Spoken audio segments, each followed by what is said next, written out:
Sarah Stern for this great opportunity and her great efforts to represent me and tell my story of pain to many people.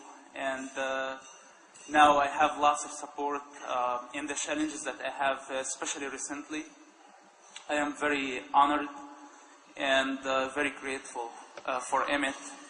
And it's a great privilege to be here tonight with you guys. Thank you so much for your support.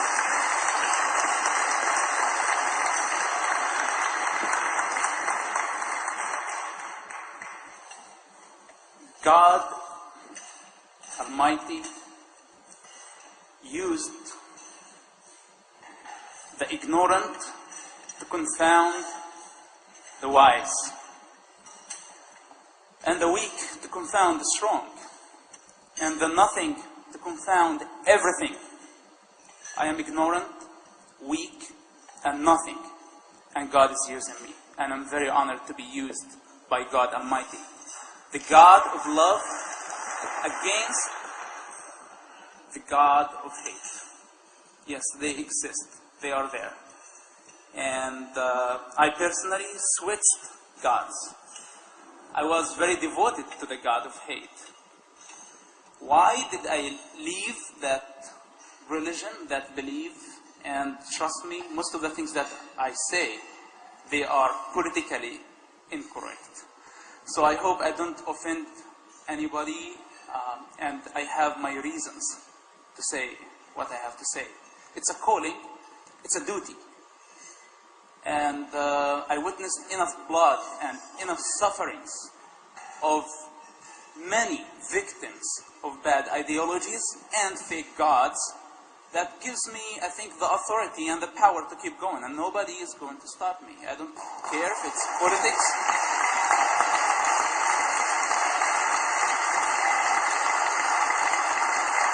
Thank you. So, why did I leave? Why did I leave Islam? It's not easy to answer this question. But if I have an easy answer in my mind, I say because the God of Islam doesn't like music. Simple answer. And he doesn't like Jews. He doesn't like infidels. Also, he doesn't like Muslims. The God of Islam is the biggest enemy of Muslims. I cannot prove it. And he's sending them to death. He is enslaving them with shame, fear, and guilt. Those are the weapons that the God of Islam uses against the nation of Islam. They are slaves. They have been enslaved. They have been lied to. And to come out of that picture, of all that environment, and come to the God of liberty. Liberty of religion. Liberty of all types of human weaknesses that everybody suffers every day. To come from a country that absolute control, its constitution, absolute control, liberty. To come to this great country of freedom and liberty. This is why America is a great country. This is why I believe this nation is a great nation. Not because of a strong economy, not because of strong currency or a strong constitution. Not only these, because of liberty. Because of the liberty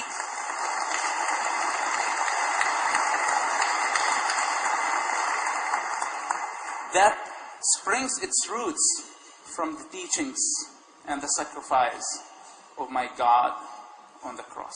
I'm sorry, I'm not here to preach. I'm not a preacher. And I know that we are short on time. But all the credits goes to my God. When I was affiliated with Hamas, at the same time I was affiliated with the Israeli Shin Bet, Christian, and a beginner Christian, I was reading the Bible, and one of the many verses said, "Give whoever asks you." So I was walking in West Jerusalem, the Jewish side of Jerusalem. And a homeless beggar asked me to help him. And during that time, I said, this great teacher of the Bible is asking me to help everybody, no matter what.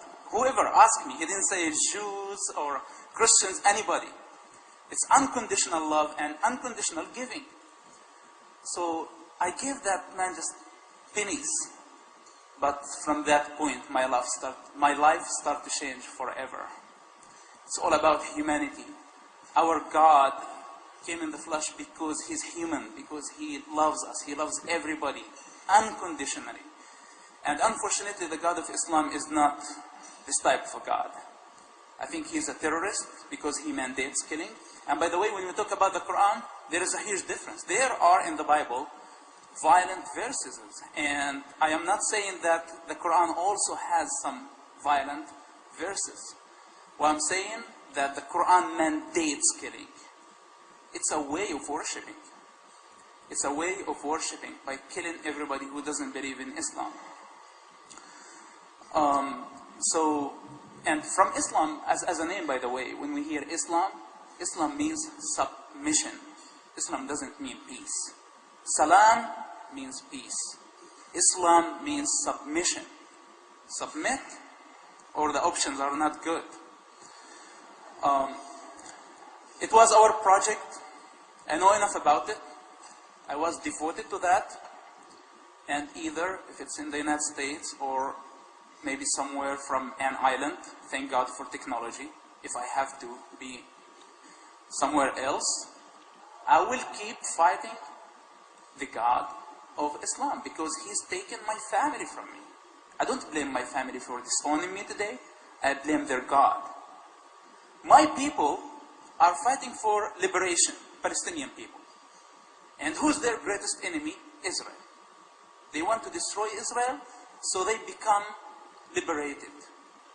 While they worship the God that is really their enemy every day. They don't recognize that they're worshiping their biggest enemy every day and they're looking for other enemies outside. What will happen if Israel just disappear from the map? There is no Israel anymore. Will there be peace in the Middle East?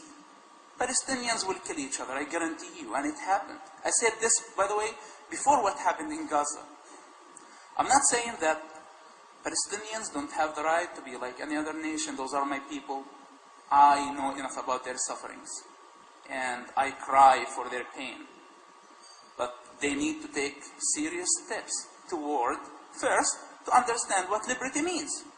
What freedom means. In order to fight for something, you need to understand what you're fighting for. You cannot fight for liberty while you don't understand what liberty means. You cannot achieve liberty while you're killing liberty every day in your house, in your heart as individual. Those are the problems that...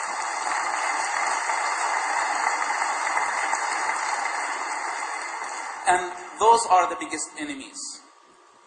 Unfortunately, maybe many people gave up on us. And I'm telling you, I'm not the only one. We have lots of heroes. They're working in the shadows. We don't take our permissions from governments. And we can do our duty without financial support, without anything, with the power of our God. In order to defeat this evil God, we cannot defeat him with any type of nuclear weapon, unfortunately, because it's an idea, it's ideology. And when we have ideological problem, we need ideological solution. We are going to seed the doubt in the mind, in the heart of every Muslim, suicide bomber, terrorist, moderate, fundamentalist, fanatic, all of them. We're going to see the doubts of their God in their minds. We are going to help them to understand their God only exists in their minds. He's a illogical God. He doesn't have moralities. He doesn't have responsibilities. He's a terrorist. He exists here in America, not only in the Middle East. And he's very dangerous. He exists in every mosque and in every society in America. We will keep fighting him. We're not going to stop. We're not going to give up. Yes, I am weak.